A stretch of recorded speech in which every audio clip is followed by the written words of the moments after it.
आज हम देखेंगे कि कंप्यूटर में आप आसानी से प्रोग्राम कैसे लिख सकते हो। तो इससे पहले कि हम आगे बढ़े और डिटेल में इस बारे में बात करें, जो सबसे इंपॉर्टेंट चीज समझने वाली है वो ये है कि कंप्यूटर जो है वो डम्ब होता है।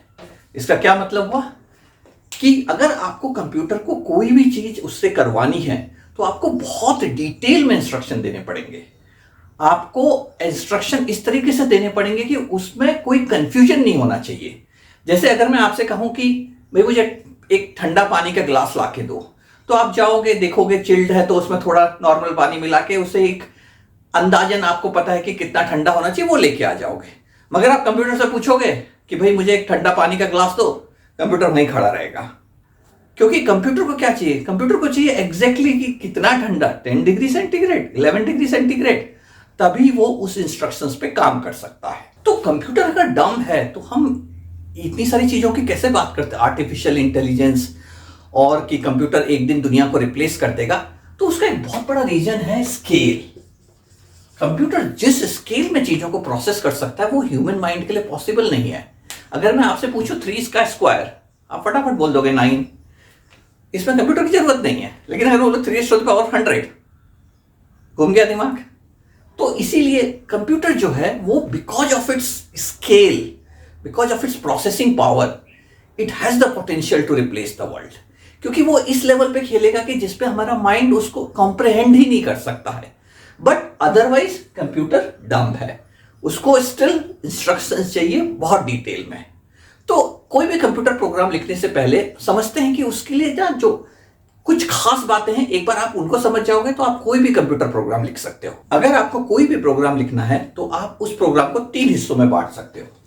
एक है इनपुट, आउटपुट और बीच का ट्रांसफॉर्मिंग लॉजिक।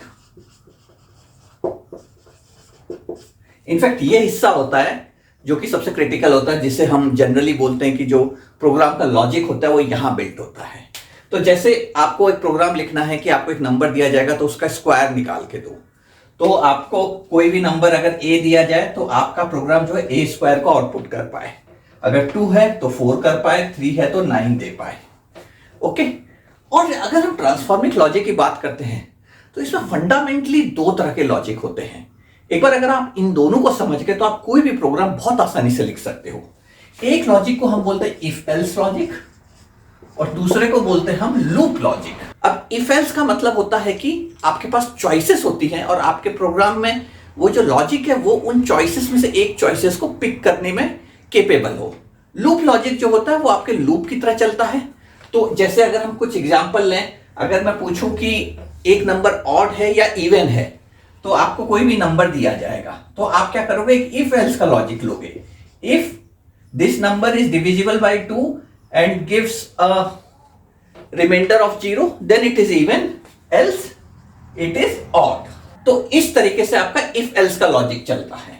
और लूप का लॉजिक जैसे आपके स्क्वायर के केस में हो गया। अब स्क्वायर तो सिंपल है, बट अगर मैं आपको बोलूं कि आपको कोई भी नंबर a दिया हुआ है और आप a⁻100 कैलकुलेट करके दो, तो आप क्या करोगे? a को एक लूप के अंदर चला के a इंटू a 100 टाइम्स करोगे। तो फंडामेंटली आप कोई भी कंप्यूटर प्रोग्राम लो, उसके आप ये समझो कि इनपुट क्या दिया हुआ है, ये समझो कि आउटपुट क्या निकालना है, और ये समझो कि वो इनपुट से आउटपुट तक पहुंचेगा कैसे। और जब आप वो लॉजिक लिखोगे तो वो लॉजिक आपको मोर और लेस या तो इफ एल्स के फॉर्म में आएगा या लूप के फॉर्म में आएगा, और कई बार दोनों चीजें एक साथ भी यूज की जाती है। तो होपफुली इससे आपको कोई भी कंप्यूटर प्रोग्राम को लिखने में बहुत मदद मिलेगी। तो हम यहीं पे रुकेंगे। आपको वीडियो पसंद आए तो do share, like and subscribe. And हम लोग क्या करेंगे कि कुछ एग्जांपल लेंगे एक्चुअल प्रोग्राम्स लिखने के और देखेंगे कि हम उसको इस फ्रेमवर्क में कैसे बिठा सकते हैं। तो will see you in the next video. Till then bye.